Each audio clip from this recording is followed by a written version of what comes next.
அனைவருக்கும் வணக்கம் மாணவர்களே. இன்று நாங்கள் வழக்கலை திருத்தல் தொடர்பான வினாக்கள் 100 பகுதி 1 வினாக்களில் ஏற்கனவே 10 வினாக்களை நான் செய்துவிட்டேன். வினாக்களுக்கான விடைகளை செய்துவிட்டேன். இன்று 11வது வினாவிலிருந்து நாங்கள் வினாக்களுக்கான விடையை நான் உங்களுக்கு செய்து விடுவேன் மாணவர்களே. இந்த வினாக்களுக்கான PDF ஃபைல் கிடைக்காத மாணவர்கள் என்னுடைய வாட்ஸ்அப் இலக்கம் 072 400 76 22 என்ற வாட்ஸ்அப் இலக்கத்தில் தொடர்பு கொண்டால் நான் உங்களுக்கு அந்த PDF ஃபைலை சென்ட் பண்ண முடியுமானவர்களே. நாங்கள் தற்போது 11வது வினாவிலிருந்து வினாவை செய்ய ஆரம்பிப்போம். சரியா மாணவர்களே? எல்லாரும் டியூப்ஸ் எடுத்திருக்கிறார்கள். டியூப்ஸ் எடுத்து இந்த வினாவை ஒப்பிட்டு பாருங்கள் மாணவர்களே.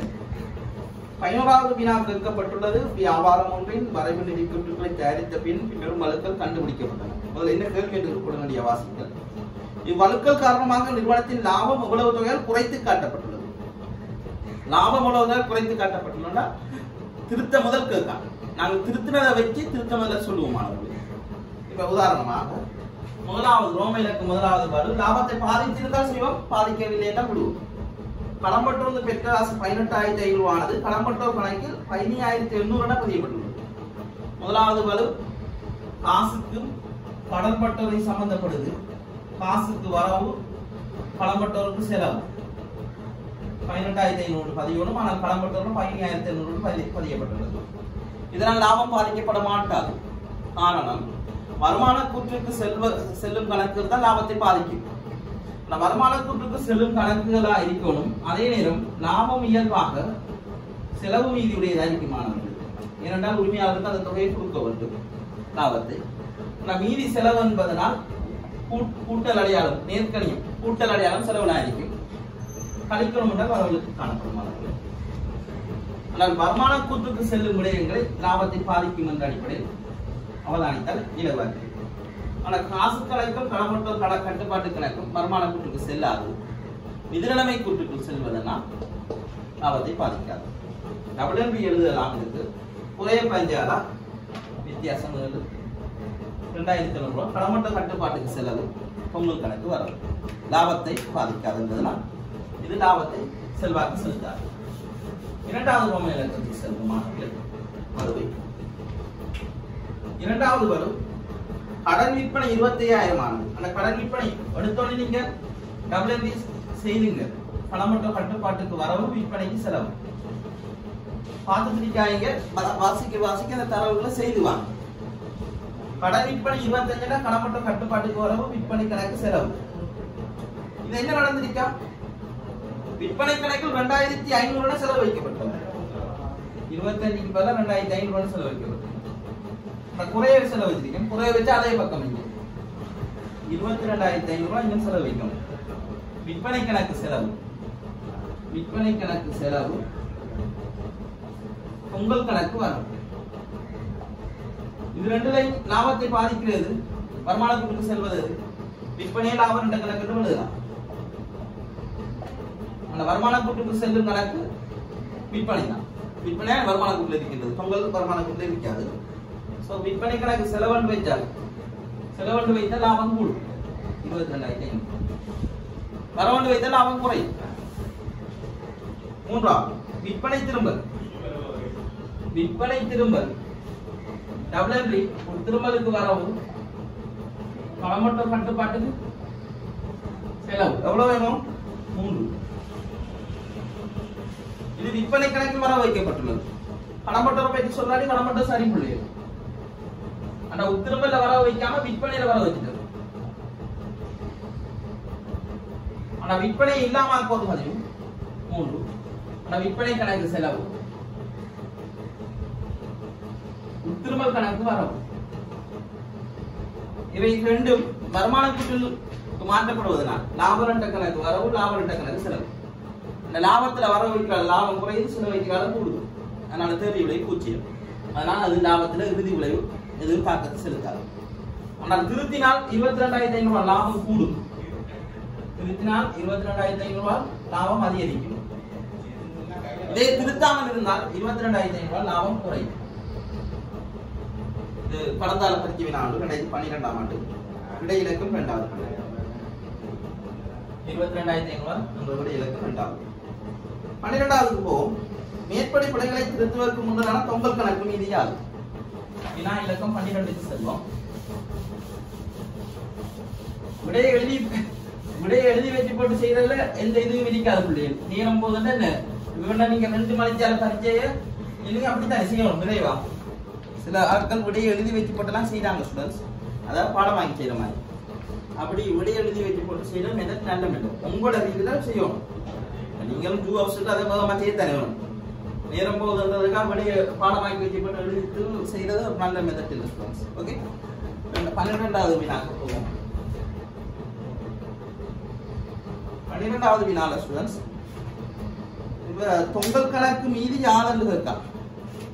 தொங்கல் கணக்கு கொண்டாடிப்போம். தொங்கல் கணக்கு ஆரம்பத்தில் அணியும்.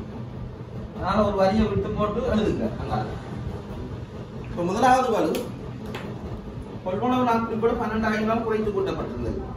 அதாவது இந்த டிவியில படகு தொலைக்காட்சி சொன்னா 4 எட்டின் கூட்டுத்தொகை பொது பேரட்டுல 2 கணக்கையும் பாதிக்கும்.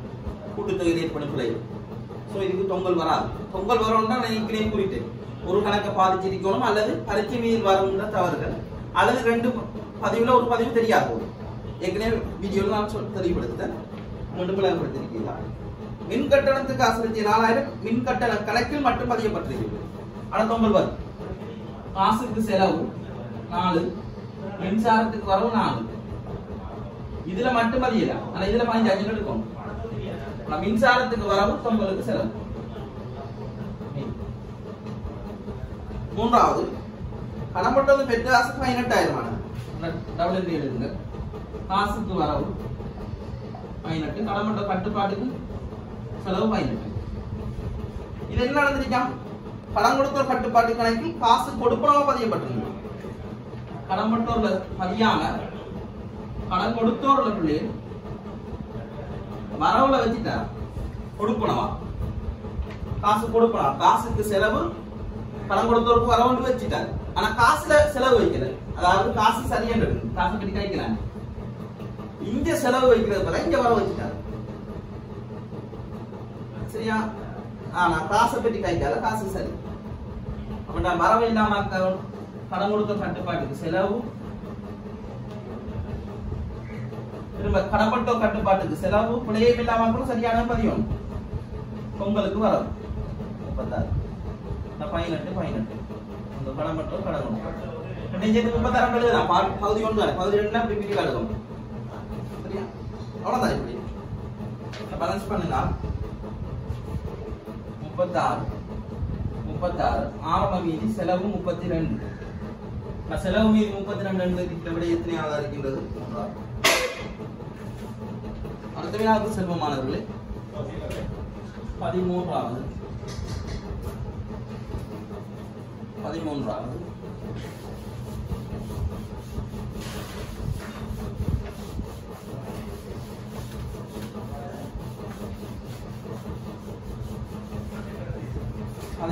வினாவில் மாணவர்களை கேட்ட கேள்வி பரீட்சை மீதின் வரவு செலவினர்களின் மொத்தங்களை பாதிப்பதாக உள்ளது.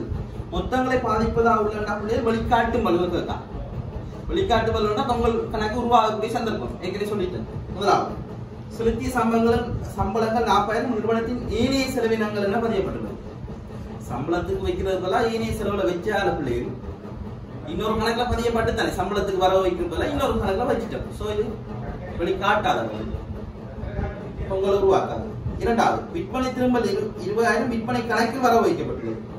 திருப்பத்துல வர வைக்கிறது போல விற்பனையில வர வச்சுட்டாங்க. ஏதோ ஒரு கணக்குல வர வச்சுட்டாங்க. ஆனா தொங்கல் வராது. கடன் கொடுத்தோர் செலுத்திய காசு 60,000 காசு கட்டுப்பாட்டு கணக்கில் கடன் கொடுத்தோர் கட்டுப்பாடுகள் 6,000 பதியப்பட்டது. 2 கணக்குல 6,000 வச்சிருக்கீங்க. அதனால வெளிக்காட்டாத தொங்கல் உருவாகுது. காசு கொள்ளணும் கணக்கில் 85,000க்கு பதிலாக அண்டர்லைன் பண்ணுங்க கொள்ளணும் கணக்கில். காசு கொள்ளணும் பிள்ளைகள் கொள்வனவு கணக்குல 85க்கு பதிலா 52 வச்சுட்டாங்க. மிச்சம் எல்லாம் கணக்கு பிள்ளைகள் வரவுல வைக்கிற கணக்கு பதிலா இன்னொன்று வரவுல வச்சா தொங்கல் வராது. ஏதோ ஒரு வகையில வர வச்சுட்டாங்க. இது வரவுல வைக்க வேண்டியது தொகையை ஒரு கணக்குல பிழையா வச்சுட்டாரு, குறைய வச்சுட்டாரு. அதனால தொங்கல் வரும். கொள்வனவுக்கு வரவு தொங்கலுக்கு செலவு வரும். அந்த விடை இலக்கம் 4. 14வது கேள்விக்கு போவோம்.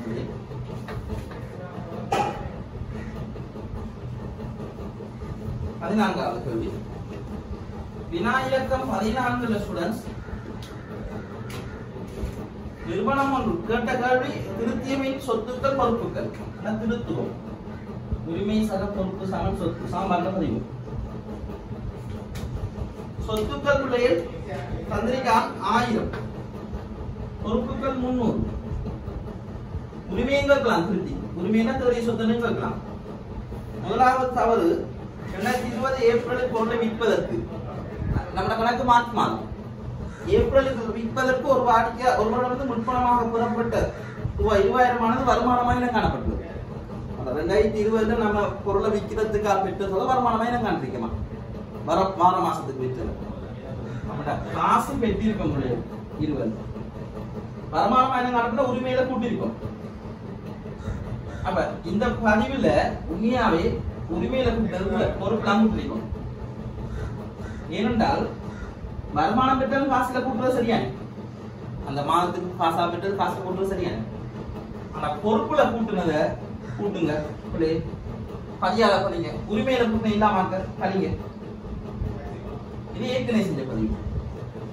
அது இல்லாம கீழே செஞ்சிருக்கீங்க. பொறுப்பை கூட்டி உரிமை இல்லாம சரியா பிள்ளை. அடுத்து 2020 மார்ச் மாதத்துக்கான மின்சார செலவு 5000 பதியப்படாமல் விடுபட்டிருந்தது. ஆனா மார்ச் மாதத்துக்கான மின்சார செலவுல சில பிள்ளைகள் கொடுத்ததாண்டு இருக்குங்க. கொடுத்த செலவு இங்க கருதக்கூடாது. பிள்ளைகள் காசா கொடுத்து அன்று பேலன்ஸ் பண்ணியா எடுத்திருப்பாங்க. காசுக்கான பதிவு நிதியாண்டு முடிகிற தினத்துல பிள்ளை வார அளவு மிகவும் குறைவு. 90% பிள்ளை வார குறைவு. குறிப்பிட்டு சொன்னாதான் பிள்ளை வரும். மார்ச் மாதத்துக்கான மின்சார கட்டணம் தான் கொடுக்க வேண்டியது. மின்சாரம் செலவுன்ற அளவு மிக குறைக்கும். அடுத்தது 10,000 விற்பனை பட்டியலோடு விற்பனை நாளட்டில் இருமுறை பதியப்பட்டுள்ளது. இருமுறை பதியப்பட்டுள்ளா பிள்ளைய அப்படி பதிஞ்சிருப்பாரு. கடம்பட்டோருக்கு வரவு விற்பனைக்கு செலவு வருமானமா வச்சிருப்பாரு. இப்படி பதிஞ்சிருப்பாரு. இதை இல்லாமக்க பதியும். இப்படி ஏற்கனவே பதிஞ்சிருப்பாரு. இதை இல்லாமக்க சொத்து குறையும், உரிமை குறையும். நமக்கு கேட்ட கேள்வி பொறுப்பும் சொத்தும் தானே. 325 சொத்து 990. இதெல்லாம் ஏற்கனவே பதிஞ்ச பிள்ளைகள் இப்படி பதிஞ்சிருப்பாருன்னு காட்டுறோம். அந்த 990 325 விதிக்கிற விடை முதலாவது விடை. வினா இலக்கம் 15 செல்வோம்.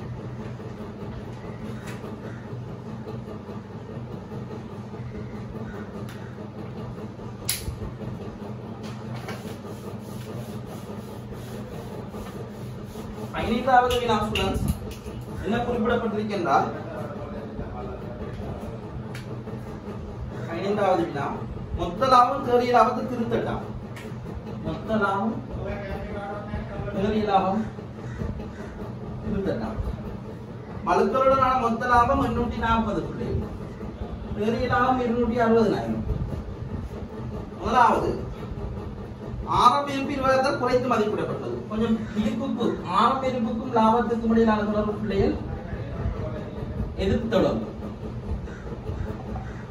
இறுதி இருப்புக்கும் லாபத்துக்கும் தொடர்பு நேர் தொடர்பு.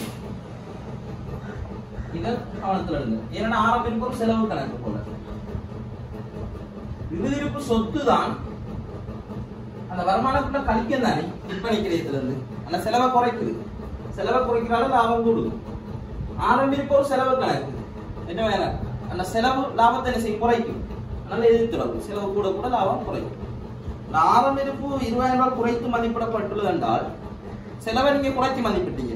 ஆனா லாபம் கூடிருக்கு. கூடுதல் லாபத்தை இல்லாம குறையும். இதுக்கு டபுள் என்ட்ரி ஆரம்ப இருப்புக்கு வரவு உங்களுக்கு செலவு வைக்கலாம். இல்லாட்டி நிறுத்தி வைத்த வருவாய் போன வருஷம் இது இருப்புல வரப்புல நிறுத்தி வைத்த வருவாய் வரலாம். ஆரம்ப இருப்பு வரவுன்னா லாபம் கணக்கு வரும். லாபத்தை குறைக்கும். இது ஒரு ரெண்டு மெத்தட்டை இதை வந்து கவனி கொடுங்க. அடுத்தது மொத்த லாபம் குறைஞ்சா தெரிய லாபம் குறையும். இந்த மொத்த லாபத்துக்கு தெரிய லாபம் இருக்குது. இரண்டாவது இறுதி இருப்பு 30,000 கூட்டி மதிப்பிடப்பட்டது. இறுதி இருப்பு கூடி இருந்தா லாபமும் கூடி இருக்கும். ஆனா லாபம் கூடுனா இல்லாம குறைங்க. மொத்த லாபத்தையும் குறைங்க, தெரிய லாபத்தையும் குறைங்க. அடுத்தது உரிமையாளருக்கு சொந்தமான கட்டடத்தை நிறுவன நோக்கத்துக்கு பயன்படுத்தியமைக்காக நிறுவனத்தால் உரிமையாளருக்கு செலுத்தப்பட்ட வாடகை 6000 பதியப்பட்டிருக்கு. நிறுவனம் உரிமையாளருக்கு வாடகை கொடுத்திருக்கு. ஏன் வாடகை கொடுத்திருக்கு? அவர் சொந்த வீட்டு வாடகை. அவர் கட்டடத்தை நிறுவனம் பாவித்திருக்கு. ஆனா அது நிறுவனத்துக்குரிய செலவு தானே. ஆனா மொத்த லாபத்துக்குலானே செலவுகள் வருது. நிர்வாக செலவு, விநியோக கிரியம் எல்லாம், விநியோக கிரியம், நிர்வாக செலவு எல்லாம். ஸோ அது மொத்த லாபத்தை பாதிக்காது, தேடிய லாபத்தை பாதிக்கும். மேல் செலவு கூடுதல் லாபம் என்ன செய்யும்? குறையும். ஆனால் பதியப்பட்டிருக்கேன் இல்லையா, பேலன்ஸ் பண்ண நாள் ஸ்டூடெண்ட்ஸ் 790 லாபம். இங்க 50 110 போனா 150, 790 150 பிரிக்கிற விடை 2ஆகும். 16வது போகும் ஸ்டூடெண்ட்ஸ். இதெல்லாம் கடந்த கால பரீட்சை வினாக்கள் மாணவர்களே. 16வது செல்வோம்.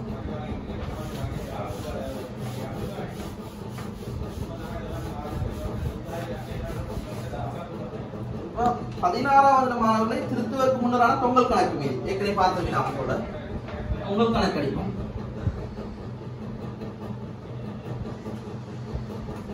தொங்கல் கணக்குல காசுக்கு விற்பனை 1 லட்சம் ஆனது காசு புத்தகத்தில் மட்டும் பதியப்பட்டுள்ளது. அந்த ஒரு கணக்கு பார்த்து தொங்கல் வரும்னு சொன்னாங்க. காசுக்கு வித்தா காசுக்கு வரவு, விற்பனைக்கு செலவு. இந்த பஞ்சாயத்து விற்பனையில பதியல ஸ்டூடெண்ட்ஸ். ஆனா விற்பனைக்கு செலவு தொங்கல் இதுல பதியா விட்டுட்டாங்க. சோ விற்பனைக்கு செலவு உங்களுக்கு வரவு ஒரு வரியை விட்டு. இரண்டாவது, கொள்வனவு நாளடானது 6000 குறைவாக கூட்டப்பட்டது. அந்த நாளற்ற கூட்டுத்தொகை உங்களை உருவாக்காது. மீளப்பெற்ற அறவிட முடியாக்கள். மீளப்பெற்ற அறவிட கடம்பட்டோரை விட்டு போட்டு சொல்லுவோம். கடம்பட்டோர்ல வரவும் செலவு மாறால கடம்பட்டோர் கணக்கு பாதிக்காண்டு விடுவோமே. நான் மீளப்பெற்ற அறவிட முடியாக்களை கணக்குல செலவுல வைக்கிறதுக்கு பதிலாக அறவிட முடியாக்களை நான் பதிஞ்சிட்டாங்க. ஏனென்றால் செலவாக பதிந்துள்ளார். செலவு பக்கத்தில் என்று சொல்ல இருக்கிறது. செலவு பக்கம் வேறு, செலவாக பதிந்துள்ளது வேறு. மீளப்பெற்ற அறவிட ஒரு வருமானம் ஸ்டூடெண்ட்ஸ். அதை செலவா பதிஞ்சிருக்காருன்னா அறவிட முடியாக்களை தான் பதிஞ்சிட்டாங்க. இங்க செலவு வைக்கிறதுக்கு ஆனா அறவிட முடியாக்களை நான் பதிஞ்சால் இதை இல்லாமக்க அறவிட முடியாக்கள் கணக்கு செலவு, ஆனா 3 ஆக்கடை கணக்கு செலவு. மீளப்பெற்ற செலவு வச்சுட்டாரா? இல்ல, அதுக்கும் செலவு வைக்க. மீளப்பெற்ற அறவிட முடியாக்கள் கணக்கு செலவு. ரெண்டையும் சேர்த்து தொங்கல் கணக்கு வரும். தொங்கல் வரவுல 60 30 பகுதி 1ல எழுதுவோம் திருச்சி பிரிச்சு. இதுல பகுதி 2ல எழுதுவோம் திருச்சி பிரிச்சு. பகுதி 2னால 10 போட்டுருக்கோம். அடுத்து வட்டி வருமானம் 10,000 ஆனது. வட்டி வருமானத்தின் டபுள் என்ன? காசுக்கு வரவு, வட்டி வருமானத்துக்கு செலவு 10. வட்டி வருமான கணக்கில் இரு தடவை செலவில் பதியப்பட்டுள்ளது. 2 தடவை செலவு வச்சுட்டாங்க. செலவில் என்ற வசனமும் இங்கு குறிப்பிட தேவையில்லை. 2 தடவை வட்டி வருமான கணக்கில் பதியப்பட்டுள்ளால் செலவில் என்று எடுக்கலாம். காரணம், வட்டி வருமான இயல்பு என்ன பக்கம்? செலவு பக்கம் தான். 2 தடவை செலவுல வச்சிருந்தாங்கன்னா ஒண்ணு இல்லாம கேன்சல் வரவு இருக்கும். இந்த வட்டி வருமானத்துக்கு வரவு 10, உங்களுக்கு செலவு 10. உங்களோட செலவுல வைங்க வட்டி வருமானம். இப்ப பேலன்ஸ் பண்ணுங்க ஸ்டூடண்ட்ஸ். 160 160 150.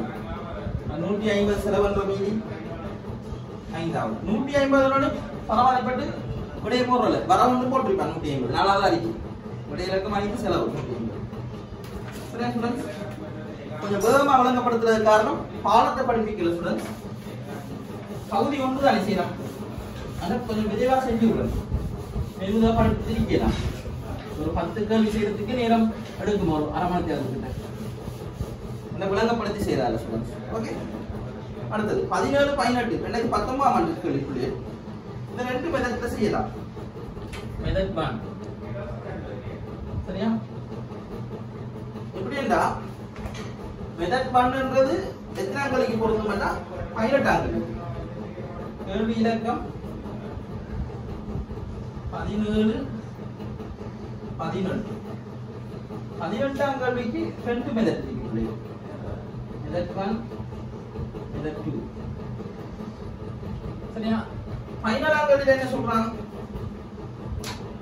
அவதான் நீங்க நிர்வாக செலவு விநியோக செலவு. விநியோகம் திருத்த முதல் நிர்வாகத்தில் எவ்வளவு ஸ்டூடண்ட்ஸ் 275 முதலாவது தவறு என்ன சொல்றான் சென்மதி காரியாலய உத்தியோகத்தர் சம்பளம் சென்மதி என்ன கொடுக்க வேண்டிய உத்தியோகத்தர் சம்பளம் 30 விற்பனை தர 20 ஆகியவை கணக்கு வைக்கப்படுகிறது காரியாலய உத்தியோகத்தர் சம்பளம் நிர்வாகத்தில் நிர்வாகத்தில் 15 அதே நேரம் 20 விற்பனை தர விநியோக செலவு போகும் விநியோகத்தில் 15 விற்பனை தர விநியோகத்தில் வரும் காரியாலயத்தில் நிர்வாகம் 16 அடுத்து முற்பணமாக செலுத்திய கட்டட வாடகை 40,000 நிர்வாகத்தில் உள்ளடக்கப்பட்டுள்ளது முற்பணம் இந்த வருஷத்துக்குரிய செலவத்தை நம்ம கணக்கில் காட்டலாம் முற்பணம் வரப்போற வருஷத்துக்குரியது அது நிர்வாகத்தில் உங்களை சேர்ந்திருக்கிறாரு அது நிர்வாகத்தில் வந்து கழிச்சிருந்தோம் விநியோகத்தை பாதிக்காது அடுத்தது மோட்டார் வாகன பெருமானத்தையும் 50,000 விநியோகத்தில் உள்ளடக்கப்பட்டுள்ளது வாகனம் காரியாலய உத்தியோகத்திற்கான போக்குவரத்தினை வழங்குவதற்கு பயன்படுத்தப்படுகின்றன அவதானிக்க ஸ்டூடண்ட்ஸ் எப்படி என்றால் தேவு வளமையா விநியோகத்துக்குலாம் மாறும் ஆனால் காரியாலயம் என்பது என்ன நிர்வாகம் சம்பந்தமானது அதனால் பொதுவா மோட்டார்ன்றது தேவு இதுக்குள்ள வரணும் இதுக்குள்ள வர வேண்டிய தேவு இப்ப அதுக்குலாம் இருக்குது ஆனா காரியாலய நோக்கம் என்பதனா நிர்வாகத்துக்குள்ள போடணும் ஸ்டூடண்ட்ஸ் அது தெரியாம விநியோகத்துக்குள்ளே போட்டுட்டாங்க ஆனா இங்க கழிச்சு 50 நிர்வாகத்துக்குள்ள போட்டுட்டாங்க சரியா ஸ்டூடண்ட்ஸ் அப்ப 50 விநியோக செலவுல இருந்து கழிச்சு நிர்வாகத்துல போடணும் இதுல ஸ்டூடண்ட்ஸ் இதுல 10 40 315 இதுல 30 கழிச்சுட்டா 170 315 170 இருக்கிற விட 4 இப்ப 18வது திருத்திய லாபம் இருக்கா இப்ப இந்த செலவுகள்ல வந்து லாபம் தானே இப்ப மொத்த லாபம் பிள்ளைகள் 850 சில செலவுகளை திருத்த செலவுகளை போட்டு லாபத்தை கண்டா கைத்தானே விநியோக செலவு 170 நிர்வாக செலவு 315 அதே நேரம் நிதி மற்றும் ஏனைய செலவு 100 நிதி ஏனையது அவ்வளவு கூட்டினா ஸ்டூடண்ட்ஸ் 585 கழிச்சா 11 மிச்சம் 15 மிச்சம் 265 தெரிய லாபம் திருத்தின லாபம் செலவுகளை மட்டும் தானே பிள்ளை ஆனா அந்த செலவுகளை திருத்தி போட்டு சரியான செலவை போட்டு லாபத்தை கண்டுபிடிக்கும் 265 இருக்கிற விட 3 இதை இன்னொரு மெத்தட்ல செய்யலாம் பிள்ளையான செலவுகளை கணிச்ச லாபத்தை கண்டுபிடிக்கிறது உதாரணமா 250 இருந்து பிள்ளையான செலவுகளோட 275 200 100 அவ்வளோத்தையும் கூட்டினா ஸ்டூடண்ட்ஸ் 575 கழிச்சால் 75 275 பிள்ளையான லாபம் இதை திருத்துங்க இந்த பிள்ளையான லாபம் 275 தானே இப்ப இதுல ஸ்டூடண்ட்ஸ் நிர்வாக செலவுக்கு 30 வரவு வச்சு 20 வரவு செலவுல வர வைக்கிறாங்க செலவுக்கு லாபம் என்ன செய்யும் குறையும் ஆனா 50 லாபம் குறையும் செலவு வச்சா கூடும் வரவு வச்சா கலையும் ஸ்டூடண்ட்ஸ் என்ன லாபம் ஏற்பா செலவு பக்கம் அதுக்கு ஆப்போசிட்டா வச்சா கழியும் செலவு வச்சா கூடும் புது புது மேல பகுதி ஒன்றுல செய்கை இருக்காது இன்னும் இவங்க என்ன மாதிரி செய்யறாங்கன்னு தெரியாது ஸ்டூடண்ட்ஸ் நீங்க சில ஸ்டூடண்ட்ஸ் வேற மாதிரி செய்யலாம் நான் வேற விதத்தை சொல்லித்தரேன் திருப்பி கொடுங்க இப்ப அதே போல 40,000 நிர்வாக செலவுல கழிக்கிறாள் ஸ்டூடண்ட்ஸ் செலவு குறையாத லாபம் கூடும் அதே போல 50 கூடி குறையிறால லாபத்துல பாதிப்பு இல்லை இறுதியில் அந்த பேலன்ஸ் பண்ணனா 315 இருந்து 50 போனா 275 லாபம் திருத்தல் திருத்தி செலவை சரியாக்கியும் கழிக்கலாம் இல்லாட்டி பிழையான செலவை போட்டு லாபத்தை கண்டு லாபத்தையும் திருத்தலாம் ஏதாவது நல்ல மெத்தட் சொல்லி தந்திருக்கீங்க ஏதாவது ஓகே 19வது வினாக்கு போவோம் 20 கேள்வி வரைக்கும் செஞ்சுக்குவோம் ஸ்டூடண்ட்ஸ் மிச்சத்தை அடுத்த வீடியோ பார்க்கலாம் 19வது வினாதமானது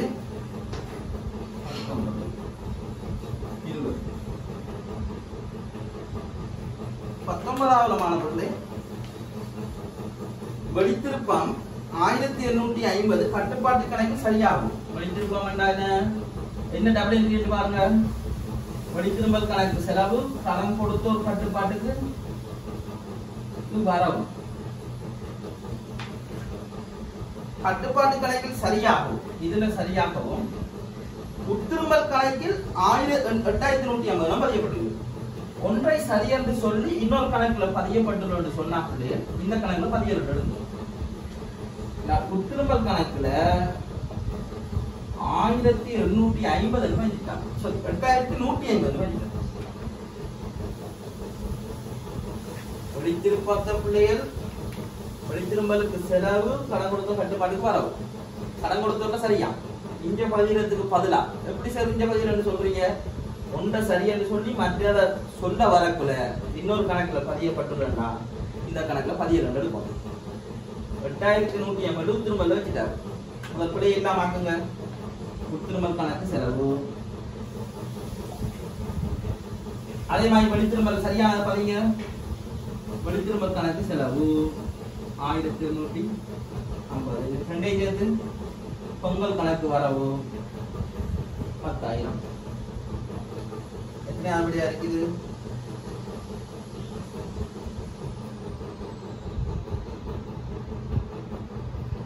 ரெண்டே சேர்த்து 9,950 1850 அண்ணா 8150